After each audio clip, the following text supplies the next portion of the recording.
Good morning, everyone. My name is Carolina Chavez. I am broadcasting live from Miami. Today is Wednesday, June 24th of 2020.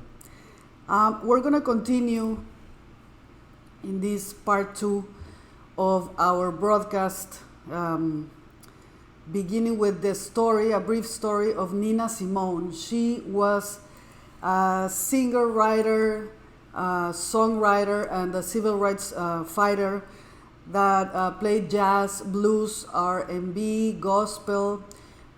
She was also very prominent in the fight for civil rights, for the civil rights movement around the 1960s and the 1970s. She started playing piano when she was very young at church, and two women of white race, they saw that she would play very well, so she started teaching her. At the age of, when she was becoming a teenager, she applied to a university, Nina Simone, the Curtis Institute of Music in Philadelphia. And she was denied entrance, even though she had a beautiful audition and all the credentials to get in. And she only realized that she wasn't admitted because of her race. But her family moved to Philadelphia with her, and they were of a lower social economics profile, so she had to start working. At that time, she would know how to play the piano. She went to this club, and the owner at some point told her that if she didn't sing, she would have to leave. At this moment, she changed her name. Nina Simone is her artistic name, because she didn't want her family to find out that she was playing in these places that at the moment were thought of being devil music, and it was just not appropriate for a woman her age to be playing in these places. So she started singing. Her career started to take off. She always had the dream of playing at Carnegie Hall. She met her first husband. He started managing. No, this was later. Her first husband started managing her career. It became a very successful career in her music. She would sing about her roots, her African roots, and things like that. But always she felt this emptiness inside of her. At some point, he managed to bring her to Carnegie Hall for a performance, but she wasn't satisfied because her dream was to play classical music, especially Bach, and that was not what she was playing. She was playing soul and singing other types of music. So this speaks about this emptiness that she always had inside.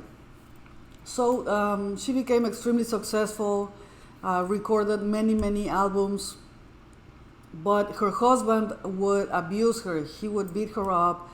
He would, she was traveling and singing and performing all the time. She was exhausted, and she was angry. She wasn't really happy with what was going on, also because she wasn't singing what was inside of her heart.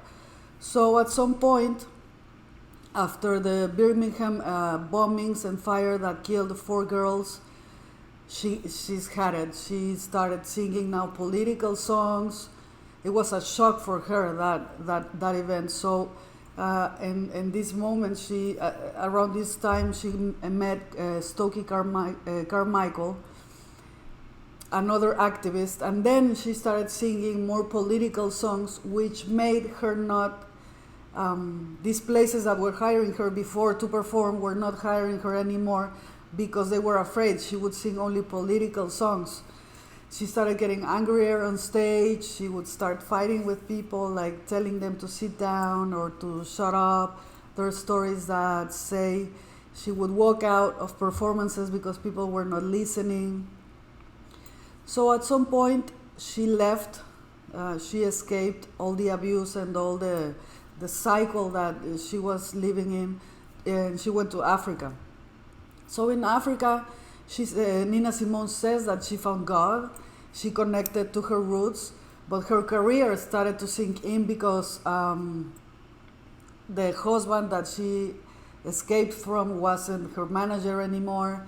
She was not singing, she was not managing her finances, so she moves to Paris in the search for this to get hired again and do these performances. But Paris was not ready for a black woman to have this type of career. She was not known as she was known in the United States, and she started to go down in a depression, and her physical appearance started to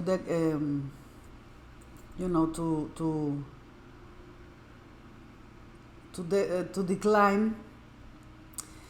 At some point, a friend of her rescued her, found her. She cleaned her up, she cleaned her apartment, and he brought her to a doctor.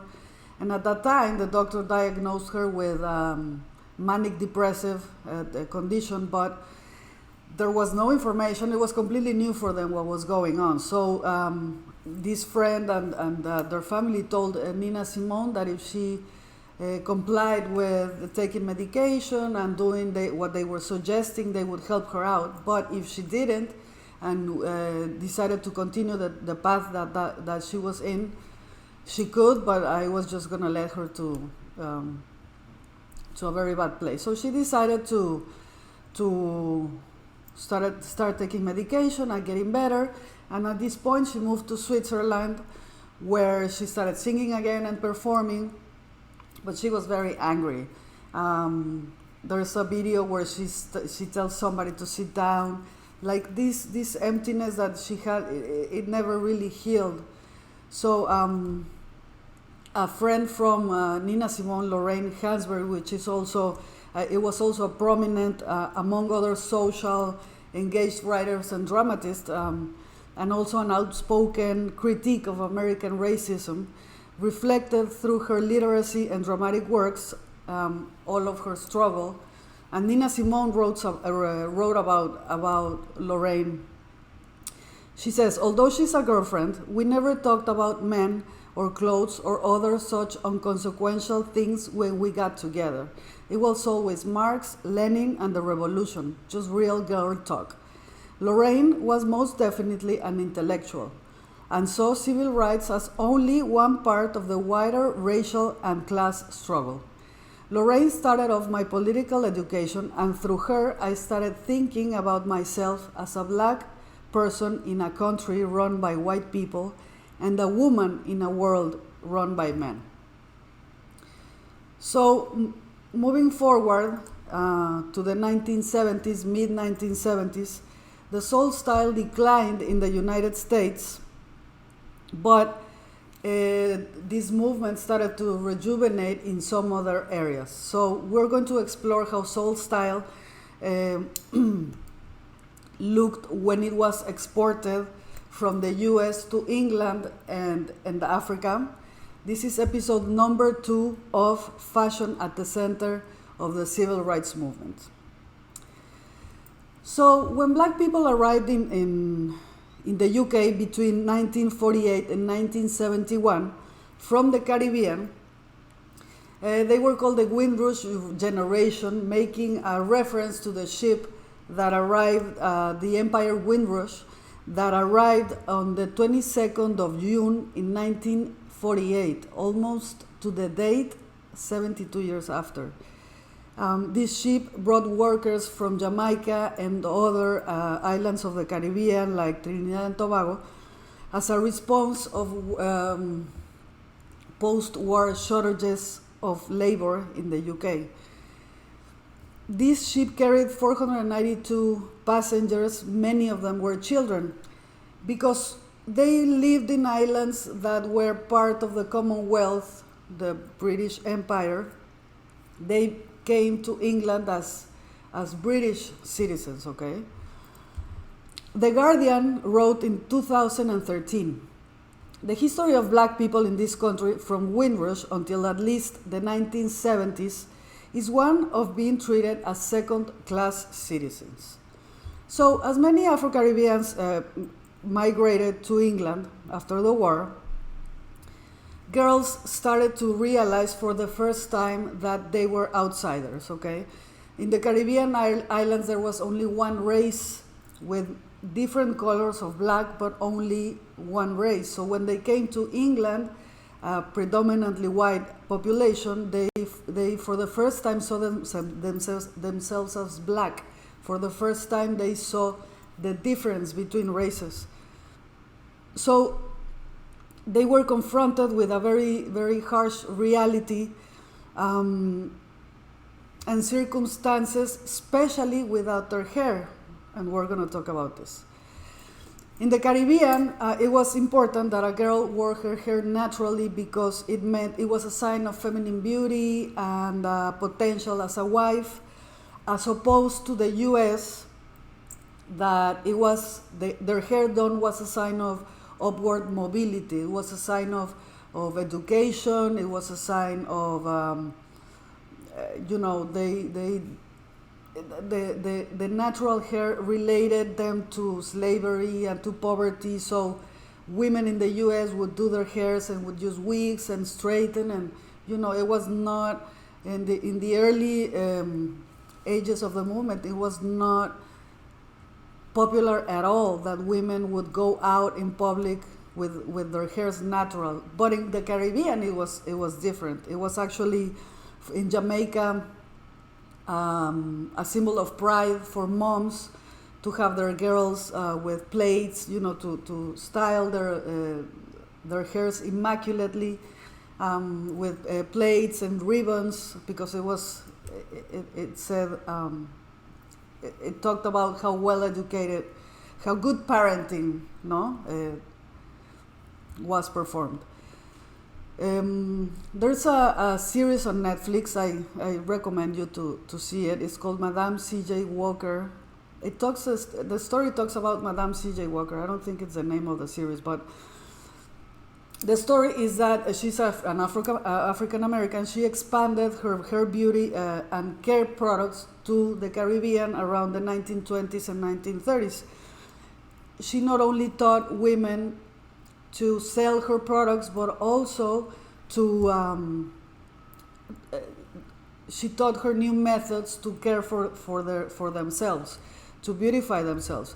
But this practice still at that moment was not accepted because of the notions of respectability, meaning their hair was a very private part of themselves, and for somebody else to touch their hair, some stranger to touch their hair, was not part of the mainstream. And so this is also one of the reasons that they would not go to salons to fix their hair, to do their hairs. So women in the Caribbean only started to straighten their hair when they had more contact with white women, okay?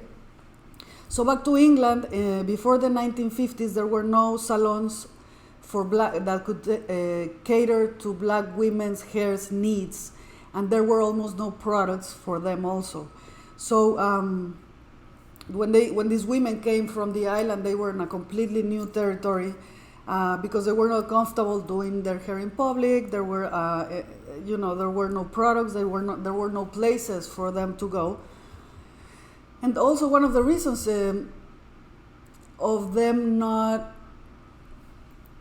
letting other people touch their hair is because of spiritual reasons. Nobody that they didn't know would be able to touch their hair. It was very sacred. Since the very beginning of the slavery era, we see how hair plays such an important part in their image and their message and their struggle. So when the younger generation started breaking with these views toward hairstyling, thanks to American advertisement, this advertisement also made them see their styling as chic and modern. Products to take care of their hairs were starting to be mass produced. So this started shifting this whole movement and this whole concept of the hair. As I said, there were no salons in Britain for black women, but around the 1970s, the beauty culture industry became a very lucrative business for black women because hair care products started booming, allowing black women to be financially independent and also to cater to women from their same countries. When they arrived in England, all of the immigrants were sent to specific areas where they would not mix with white people, but the people from different countries, black people, Asian, and other parts from Europe, they all were sent or located into the same area, mixing their nationalities and their origins. So this business of the beauty salons and the beauty salons gave the opportunity for black women to cater to women from their own countries, like Jamaicans would service Jamaican women, etc. So when girls from this Rouge generation became of age, they wanted to celebrate their black identities, and they started moving toward the nascent black power movement in England. Young students would gather at record stores and black operated cultural institutions. But the police, when they found out that they were organizing in these shops and institutions, they started approaching more violently, okay? They were organizing, they were not just hanging out. It was these institutions were political and they were sharing their cultural heritage, and it became a resistance, a movement of resistance. So the police, when they figured this out, they were coming at them more violently. So this tension between the black community and the police and the government and the authorities was what gave way to the soul style expression in London. And at that time, it was called the Afro Time. They would all wear afros. So the late 1960s and the 1970s were the days of soul in London, and they were the people of soul. So women, they wore their afros, bell bottoms, these pants that at the bottom are wider, the Black Panther T-shirts and tote bags with Black Panthers, stitched on the totes. So this gave a new political and cultural value to the black people, all of this way of dressing and among this British society. But officials in schools and police saw this attire as confrontational. Students even had to fight in schools for the right to wear their afros, their natural hair. The Black Panther movement, Black Panther Party, which is this movement that in England they started to replicate, was a revolutionary socialist and political movement organization founded in the United States. And their core practice was to police the police, right? They had these citizens patrols to monitor the behavior of the officers of the Oakland Police Department and to challenge police brutality in the city. So black in England was a political affiliation, but also a cultural identity. Being black not only meant you came from certain place, but also meant you have a fight. You are fighting for civil rights. So it was completely political. So South Asians that also came to England at that time would call themselves black because of the segregation they were they were subjected to and the common oppression among the white Britain, because also as black people were relegated to the poorest schools and the dilapidated housing.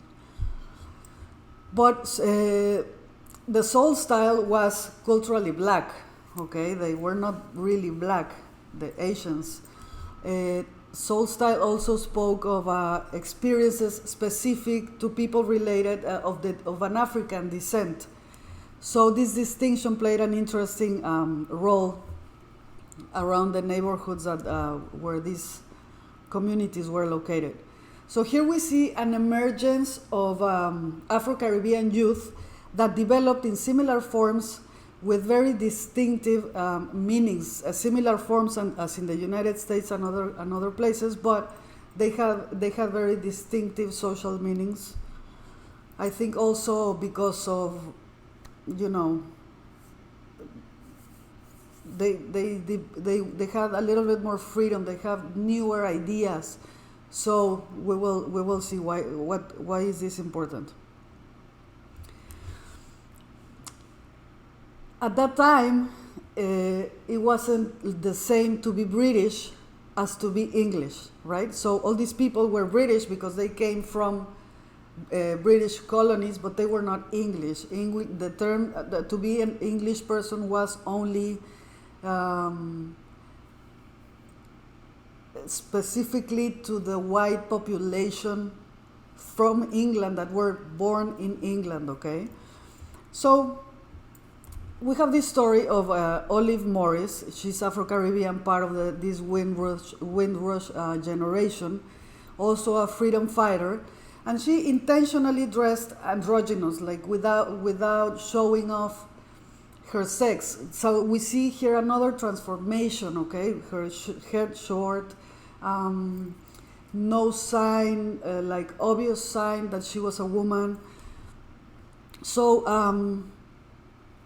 because of this, she became public enemy #1, and she was targeted by the police in a much harsher way than other black men and women that were fighting the same fight.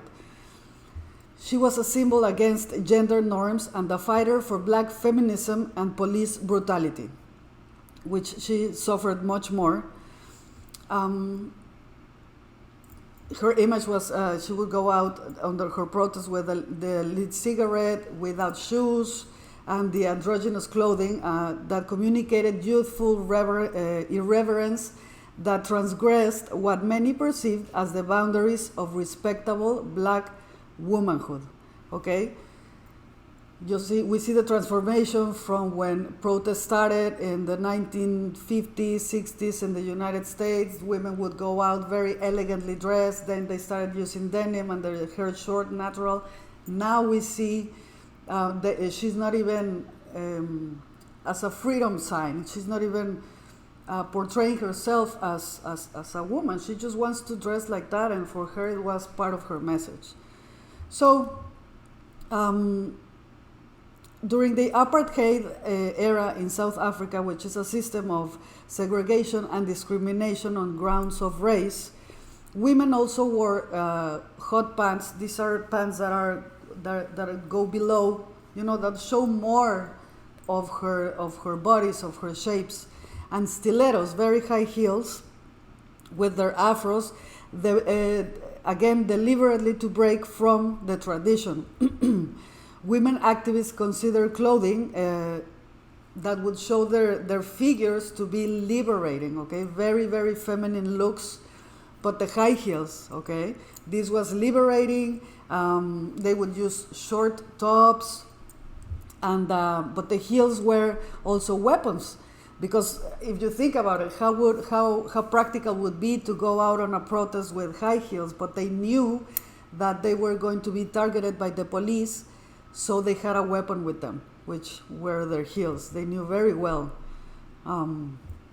this. So these women's awareness of their dual use of their stilettos speaks volumes about the politics of style for black women in the apartheid area. By this time, the Afro term was an integral part of the black diaspora. It's the name of probably the most popular hairstyle ever, used by obviously black men and women, but it was tremendously popular. But for blacks in the American continent and Western Europe, it was not only a style. The term was used to describe what they believed to be of African origin. Afro was not only a name of a hairstyle, but it was a whole concept. It meant culture, it meant origins, it meant a revolution, it meant